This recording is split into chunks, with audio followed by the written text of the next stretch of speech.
AK is back on racing அப்படின்னு சொல்லிட்டு அவருடைய மேனேஜரான சுரேஷ் சந்திரா அவர்கள் இது தொடர்பான ஒரு பதிவை வெளியிட்டிருக்காரு. எஸ், அஜித் குமார் ரேசிங் அப்படின்ற புது ஒரு அவதாரம் எடுத்திருக்கோம் அப்படின்னு சொல்லிட்டு எக்ஸைட்டிங்கான ஒரு அனௌன்ஸ்மெண்ட் கொடுத்திருக்காரு.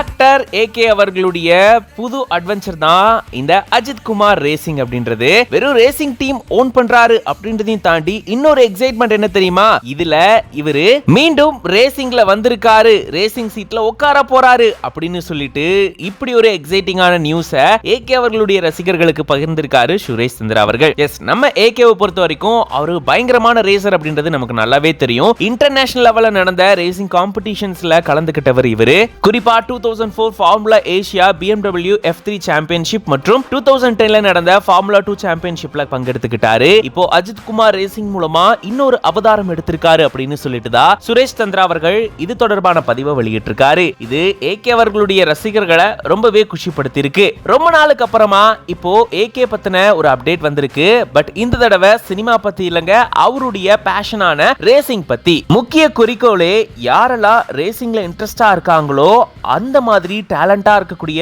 யங் டிரைவர்ஸை சப்போர்ட் பண்றதாங்க எங்களுடைய குறிக்கோளே அப்படின்னு சொல்லிட்டு தான் இப்படி ஒரு பதிவை வெளியிட்டிருக்காரு சுரேஷ் சந்திரா. ஜெயிக்கிறமோ தோக்கிறமோ எதுவும் விஷயம் கிடையாது, தொடர்ந்து செஞ்சுட்டே இருக்கணும் அப்படின்றத மையப்படுத்தி இப்படி ஒரு அழகான பதிவை குறிப்பா ஏகே அவர்களுடைய போட்டோஸ் எல்லாம் ஷேர் பண்ணி இத வெளியிட்டு இருக்காங்க. பார்க்கும் போதே பயங்கர எக்ஸைட்டிங்கா இருக்கு. இத பத்தி நீங்க என்ன நினைக்கிறீங்க அப்படின்றத கமெண்ட்ஸ்ல சொல்லுங்க. இந்த மாதிரி நிறைய இன்ட்ரெஸ்டிங்கான நியூஸ்க்கு மறக்காம பிஹைண்ட் வுட்ஸ் பேஜை ஃபாலோ பண்ணிக்கோங்க. துணை முதலமைச்சராக உதயநிதி நியமனம்.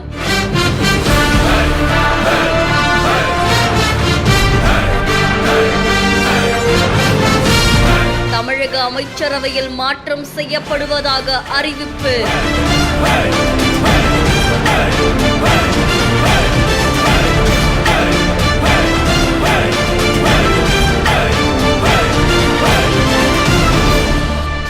தமிழகத்துடைய முதலமைச்சரான மு.க. ஸ்டாலின் அவர்களுடைய மகனான உதயநிதி ஸ்டாலின் அவர்கள் தமிழ்நாட்டுடைய விளையாட்டுத்துறை அமைச்சரா இருக்க நிலையில இப்ப அவங்க தமிழ்நாட்டுடைய துணை முதலமைச்சரா நியமிக்கப்படுறாங்க அப்படின்னு அறிவிப்பு ஒண்ணு வெளியிடப்பட்டிருக்கு. இதை தொடர்ந்து செந்தில் பாலாஜி, கோவை செழியன்